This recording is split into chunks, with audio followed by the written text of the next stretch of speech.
بسم اللہ الرحمن الرحیم۔ السلام علیکم فرینڈز، آج ہم بنائیں گے اونین چٹی پراٹھا، جس کے لیے ڈرائی مسالے ہیں: سرخ مرچ پاؤڈر، نمک، زیرہ، ہلدی، دھنیا پاؤڈر، چاٹ مسالہ، سبز مرچ کٹی ہوئی۔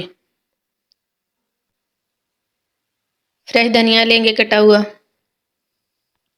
پیاز لیں گے اس طرح سے باریک کٹا ہوا۔ سب چیزوں کو اچھے سے مکس کریں گے۔ گندم کا آٹا ہم نے گوندھ کے رکھ لیا ہے۔ تو جی فلنگ ریڈی ہو گئی ہے۔ آٹے کے 2 پیڑے بنائے ہم نے اس طرح سے۔ اس کی 2 چھوٹی چھوٹی روٹیاں بنائیں گے، ایک نیچے رکھیں گے روٹی، اوپر فلنگ رکھیں گے اور اوپر دوسری روٹی رکھیں گے اور اس طرح سے پکا لیں گے۔ توے کو ہم نے گرم ہونے کے لیے رکھ دیا ہے۔ تو جی روٹی بن گئی ہے، توے کے اوپر ڈال دی ہے۔ سائڈ چینج کریں گے، گھی لگائیں گے۔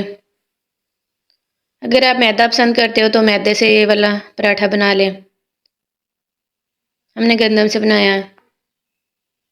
نئے دیکھنے والے چینل کو بھی سبسکرائب کر دیا کریں اور بیل آئیکن کو بھی پریس کر دیا کریں۔ یہ دیکھیں کتنا پیارا پراٹھا بنا ہے، بہت مزے کا بنے گا۔ بچوں بڑوں سب کو بنا کر کھلائیں۔ بہت مزے کے بنتے ہیں یہ والے پراٹھے، چائے کے ساتھ کھا سکتے ہو، دہی کی چٹنی کے ساتھ کھا سکتے ہو۔ بشرط زندگی پھر کسی نئی ریسپی کے ساتھ حاضر ہوں گے۔ ہمیں دعاؤں میں یاد رکھیے۔ اللہ حافظ۔